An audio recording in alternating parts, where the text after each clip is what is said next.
Welcome to Curito Connects. I'm your host, Jenn, and I've been conversing with friends around the world about life challenges and impactful moments. Conversations on this platform look at answering the questions how we overcome challenges and how our experiences shape who we are and the work we do today. I hope this work can inspire you on your own personal and individual journey. Let's dive right in.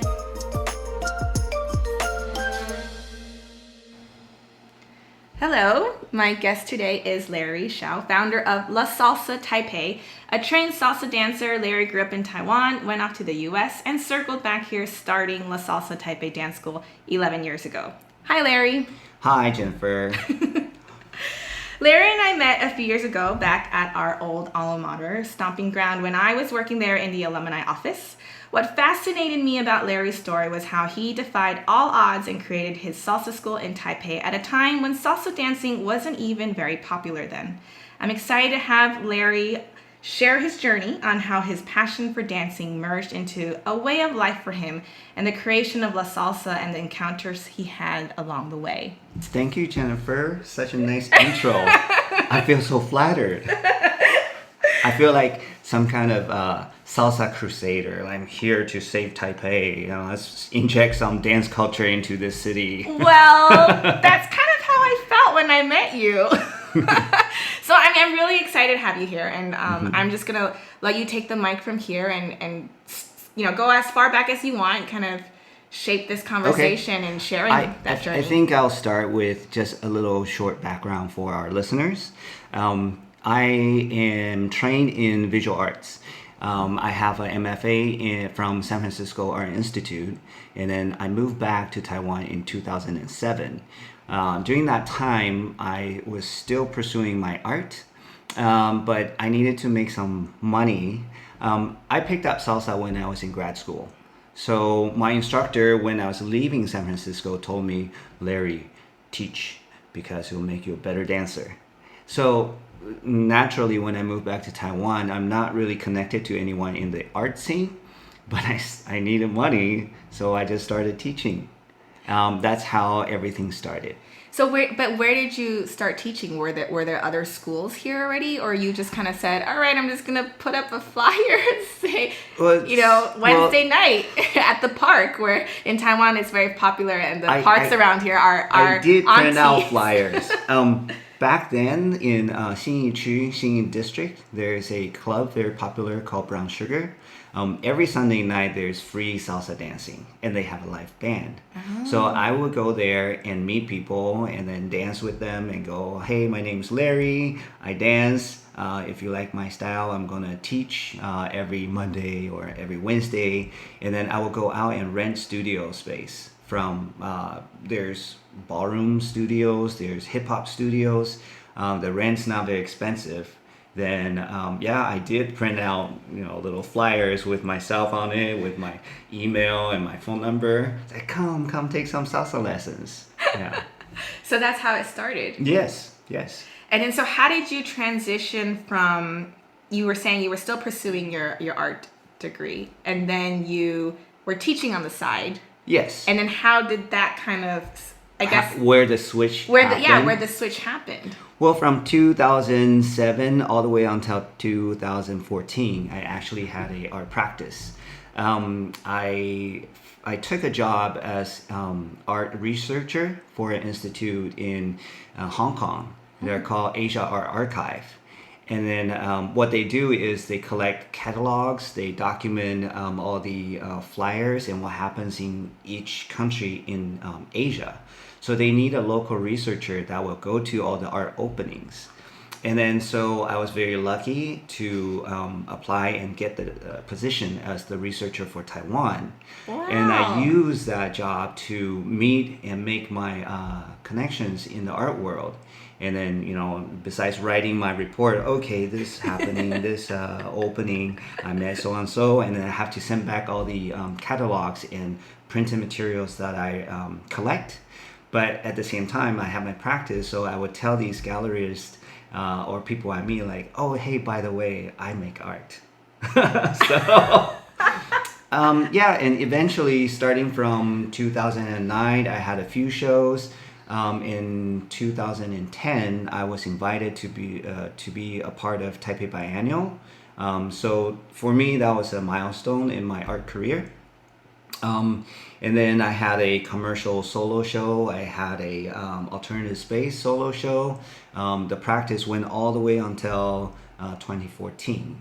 My son was born in 2012.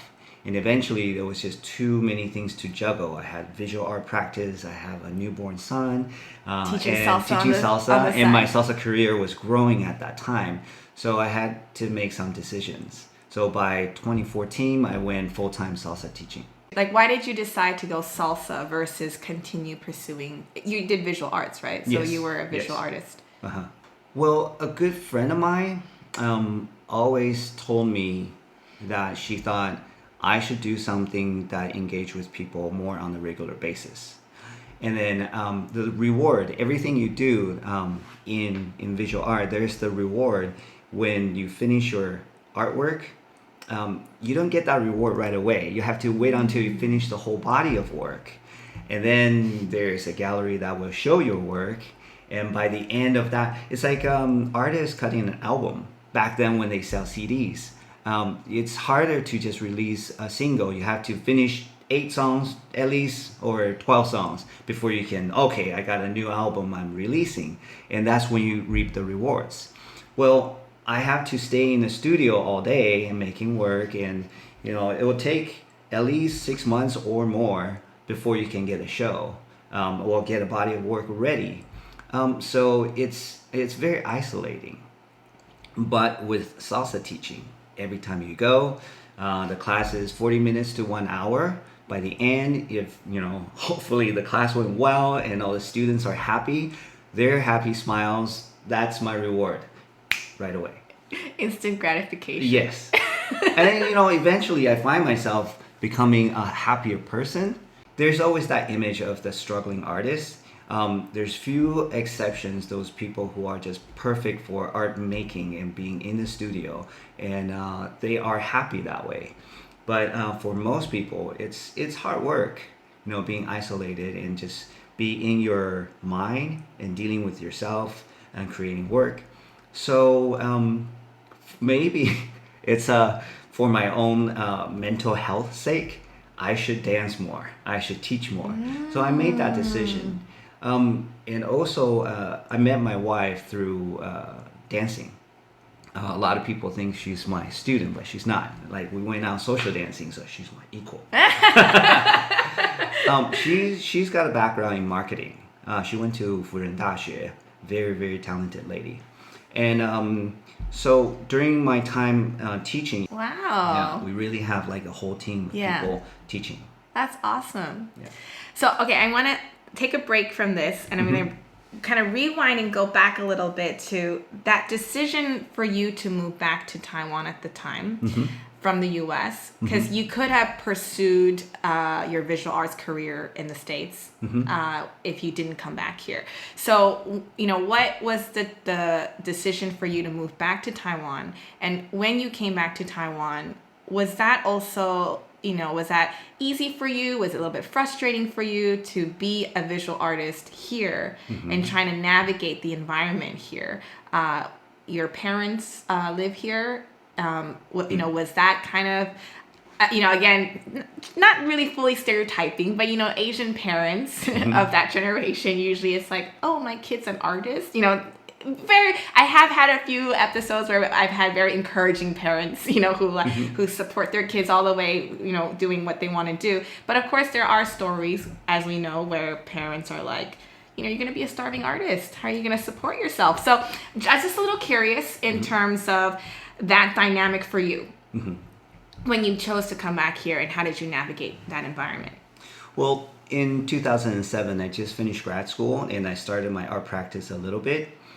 Few of the most important things I was considering about moving back, primarily is because my parents were aging. They were pretty old. They have myself, my younger brother, and 2 other kids, and they all live overseas. And for me, it's just thinking, I want to spend some time with my parents before they're no longer here.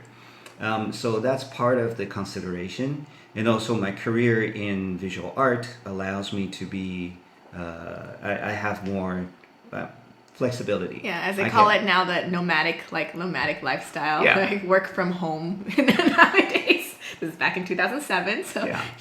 And back then, I think with grad school, we're exposed to a lot of different art practices around the world. What's popular at the time? What are some work that's being done? We are required to know what's going on. And then China was really hot with their visual art back then. I didn't know what to think about Asia, but I thought besides coming back to Taiwan to hang out with my parents, I can pursue a career maybe here, see what's possible here locally, but also consider Taiwan as a springboard to visit China. So combining all those reasons, and I was ending a relationship at the time. Oh, okay. Yeah, I was like, okay, well, that's just, they say there's three things that's really challenging for people. One is, breaking up. One is changing careers, and one is moving. So I was doing all three of those at the same time in 2007. Let's have an adventure. Let's go.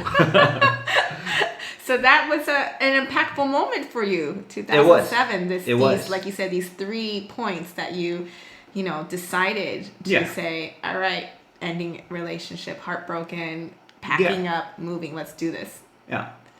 I got over it very fast. Oh, okay. I went out dancing. I met my wife. That's true. And I saw her. I said, oh, she's so interesting. I want to get to know her more. Yeah. And then we just started to hang out more, and eventually we got married. Right. It sounds wonderful. That's very encouraging. So, I guess the story, the moral of that story is you have to take that leap of faith, right? You never know what's going to be on the other side of the door. Yeah. And I think also being in school for so long, because the training that we have, the assumption we have is that you go to school and then you study really hard. You go to a better school, you study really hard, and then you just dive right into your really high-paying job. That's what that's the...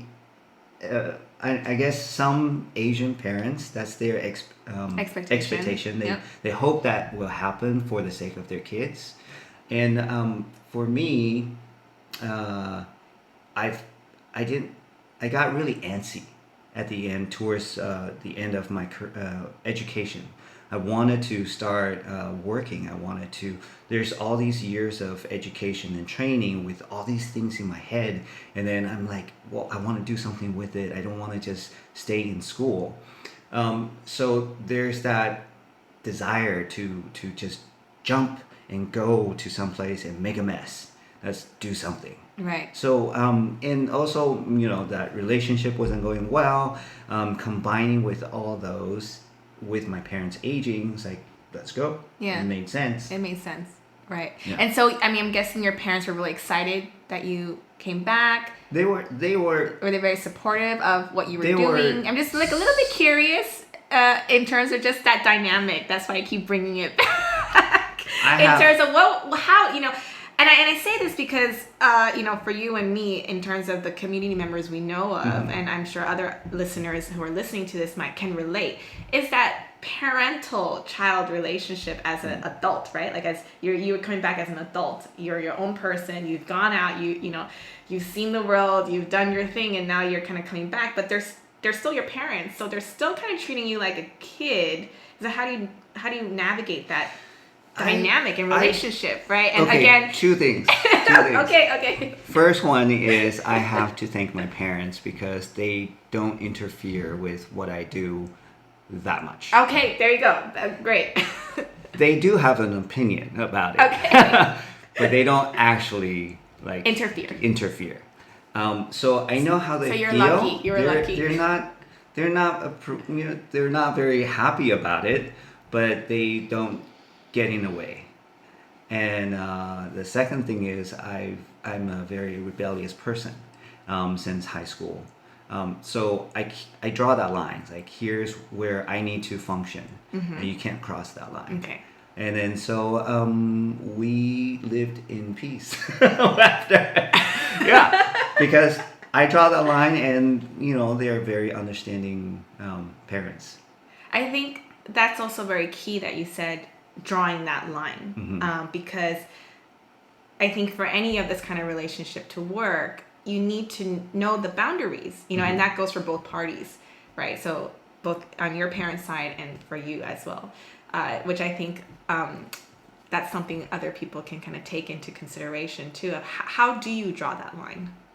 Well, when I left Taiwan after finishing high school, I was in Seattle in a Christian school, and I was in amongst a group of very nice people. They're very accepting. They come from very different background than kids from TAS. And then I had a lot of time to think about what I want to do with my life. So obviously there's the 价值观, the values, like the your values yeah. from TAS. Well, your Asian parents wanting the best for you, coming from a very prestigious international high school, then good college, good grad school, good job, yeah. right? Get married, have kids. That's the direction you yeah. tend to be. You're told to kind of pursue.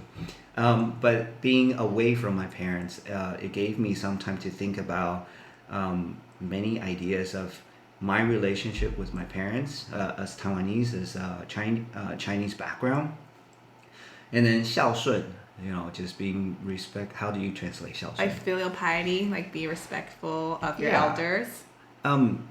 And then I came to the conclusion, in order for me to be 孝顺, it doesn't necessarily mean I need to do everything they want me to do. But if I choose something, I better do it very well and prove to them that, well, if that's what I want to do, I'm going to be okay, and make sure that they're not worried about me.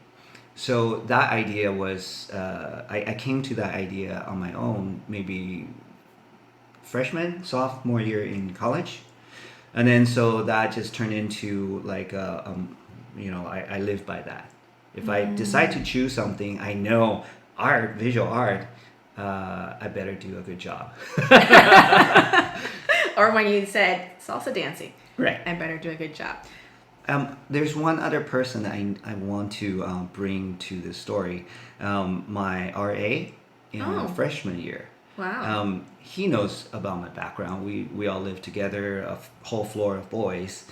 And then I was watching a lot of people having to take a part-time job outside of the school. I didn't need to because TAS background. So I told him, like, maybe I need to learn about how the rest of the world works. I need to, get a job.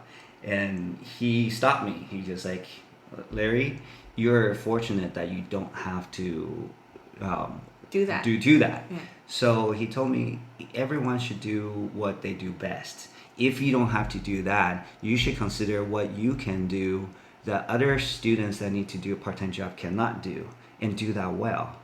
And that influenced me a lot. Yeah. Yeah. That's very wise. Like kind of like a great RA mentorship to be able to. He was a good guy. They put it into perspective for you, right? Yeah. And I have many little things like that. Little moments like that. Right. Yeah, that's funny. I can definitely relate to you on that note as well. I was just sharing this with someone the other day too, that for my own college experience, the same.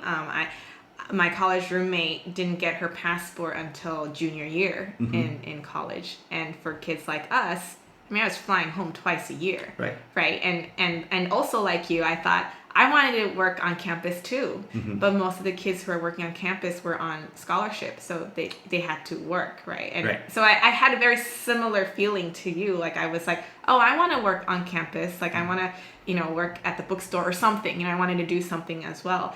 But also it was like, well, because I didn't need to, and therefore perhaps I should be also maybe putting my time elsewhere and pursuing something and doing it well.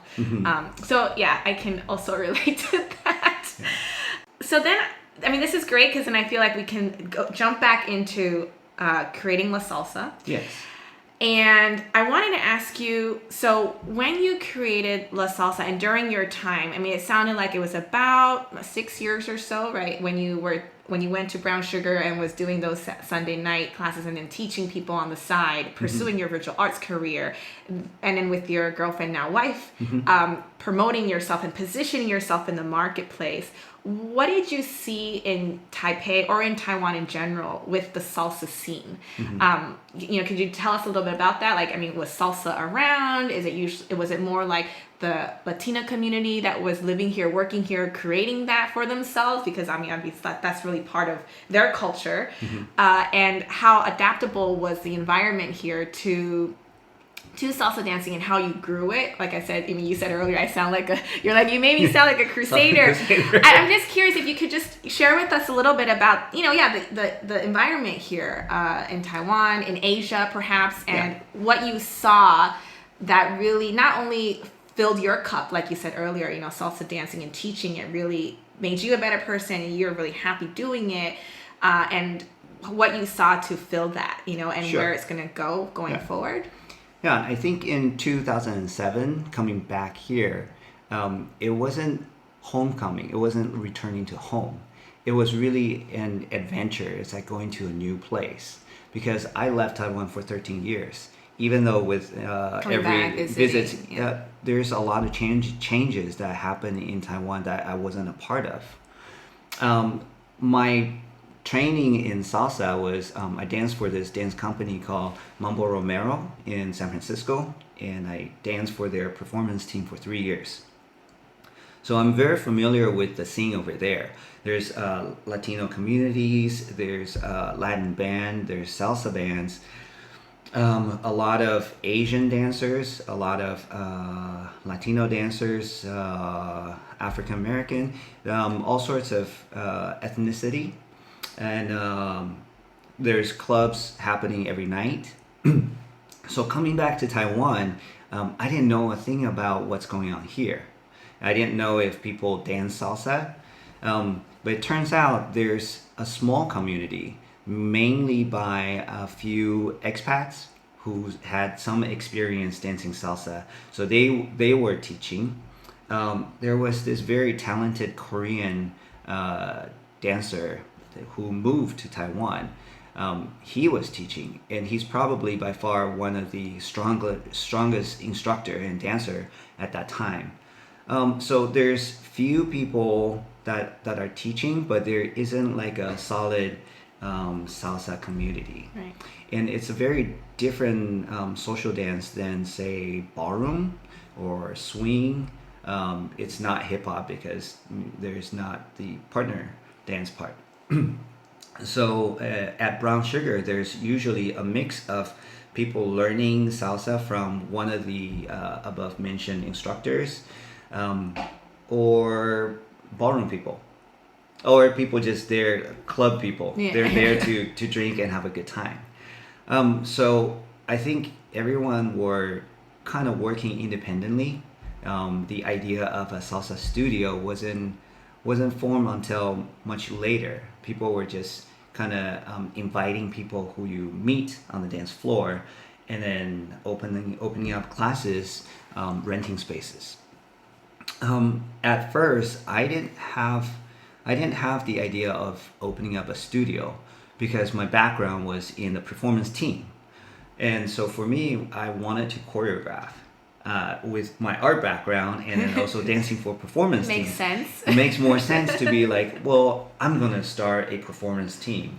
You're pretty good. Come join me. So aside from teaching group classes, just teaching people how to salsa dance for fun, I started choreographing right away. I created my dance company called Taipei Mambo Project.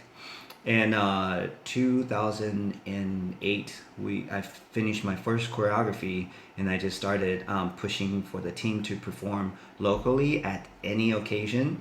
And then I started applying for festivals internationally, and I show them my videos. I go, hey, I have a choreography. Can I come to your festival and perform?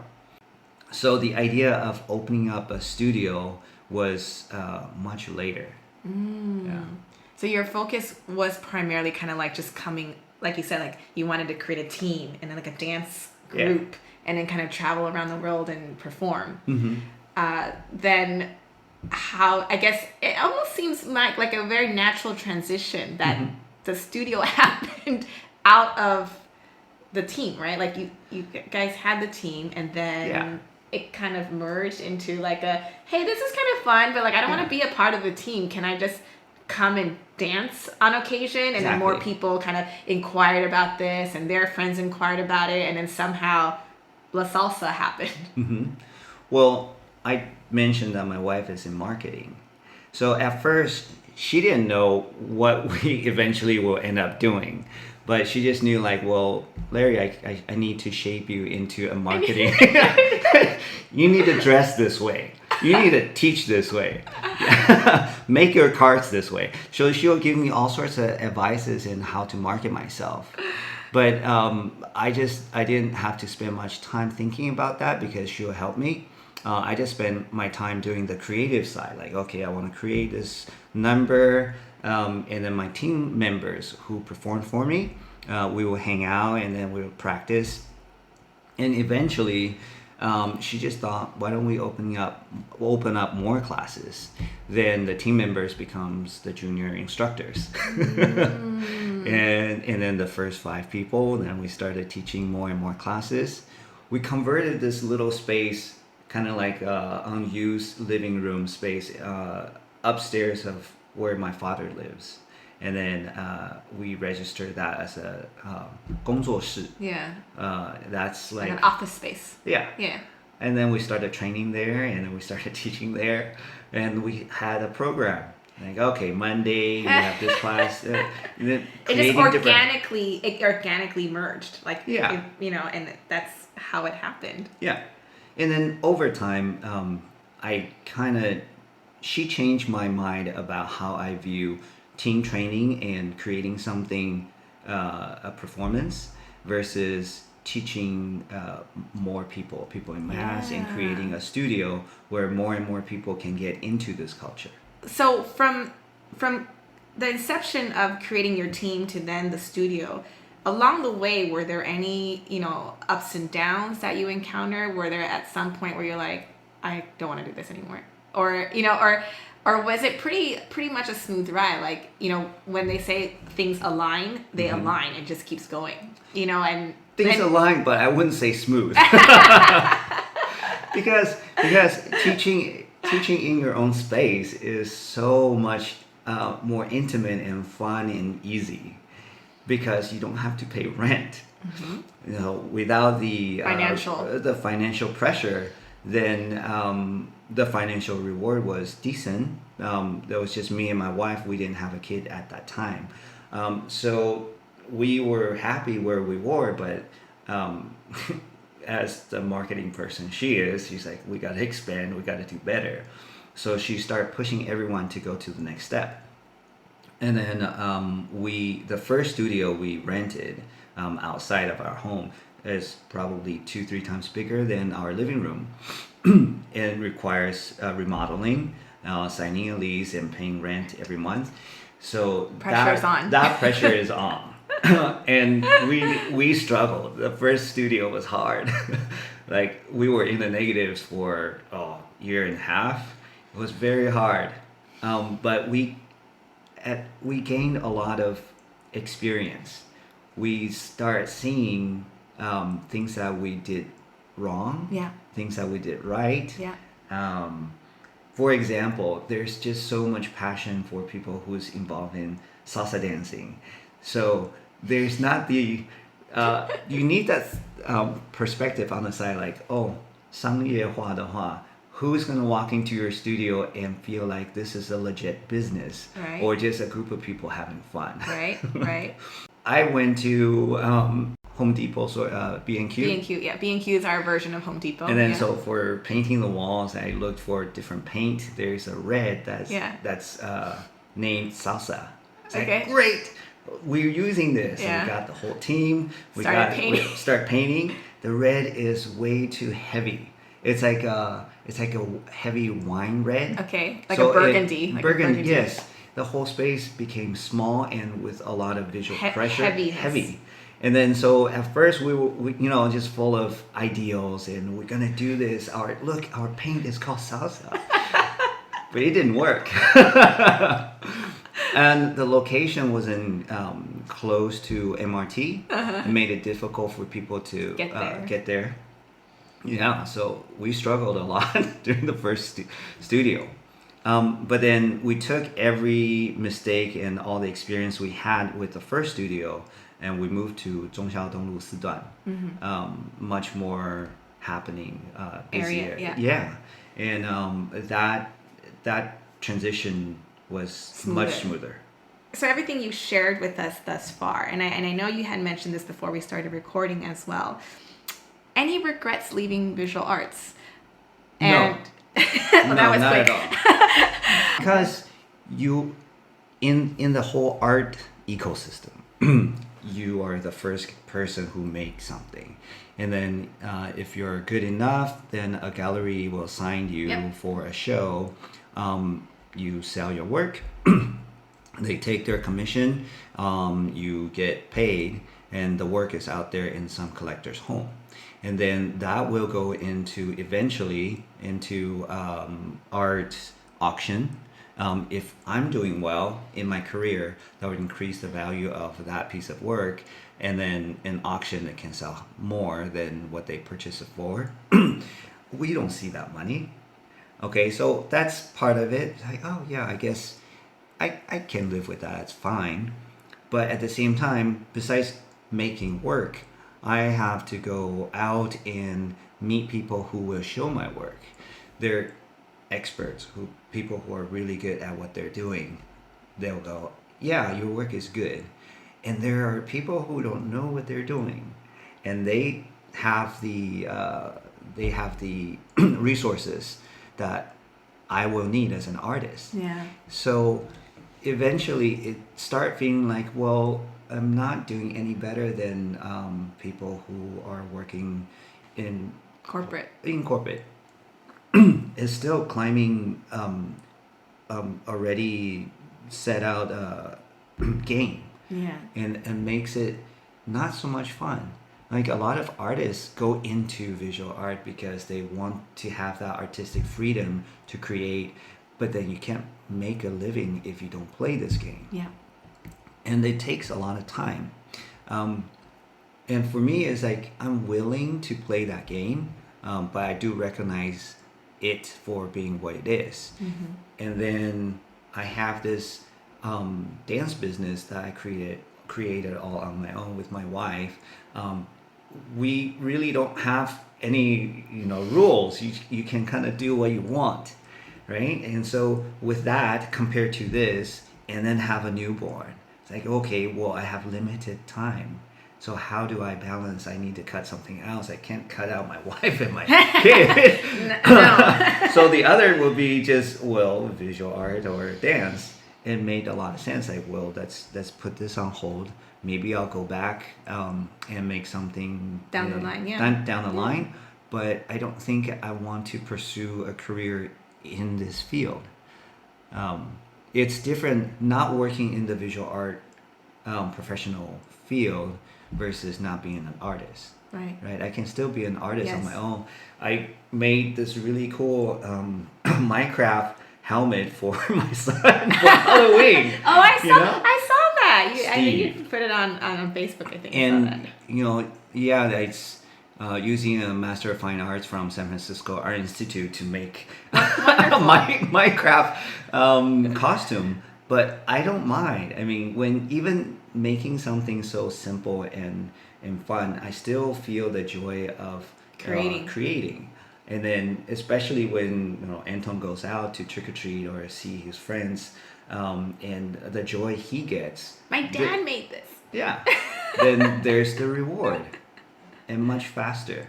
So I mean that's what I wanted to add to our conversation, that it's no different.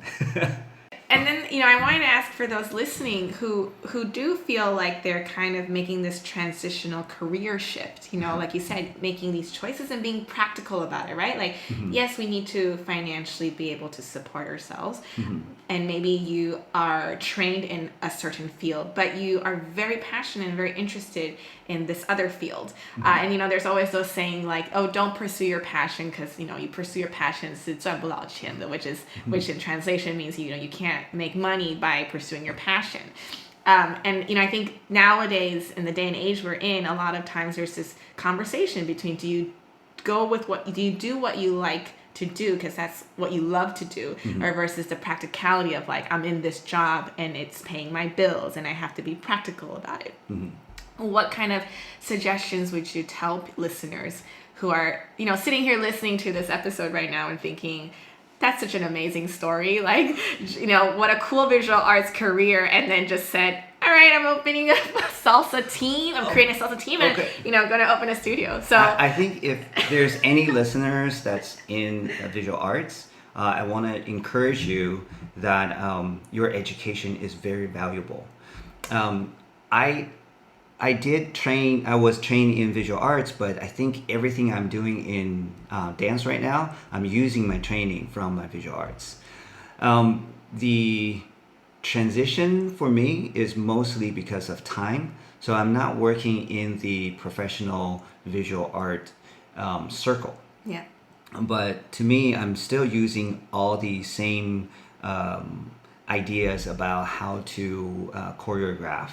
How do I not decorate, remodel my space in order for it to function while keeping the aesthetics?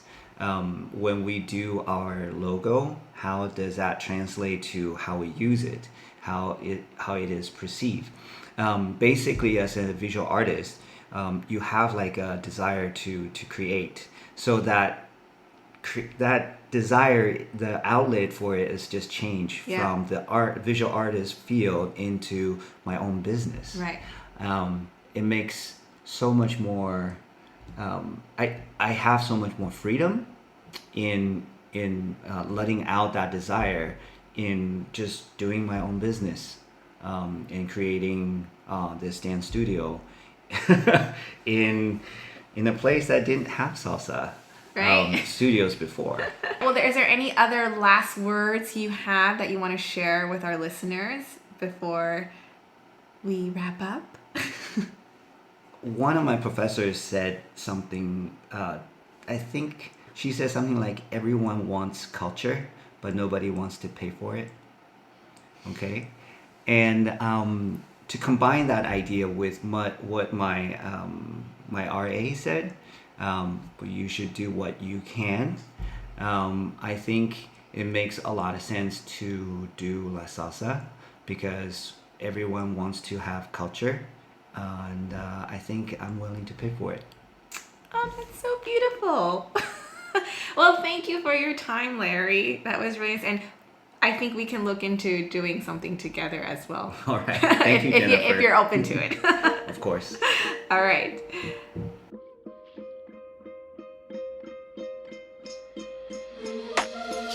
That's all we have time for today. Thank you for listening to Curito Connects. For more Connects content, collaborations, and discoveries set to inspire you on your own individual journey, please head to our website at www.curito.co. Until next time, stay inspired, and thank you for joining us at Curito Connects.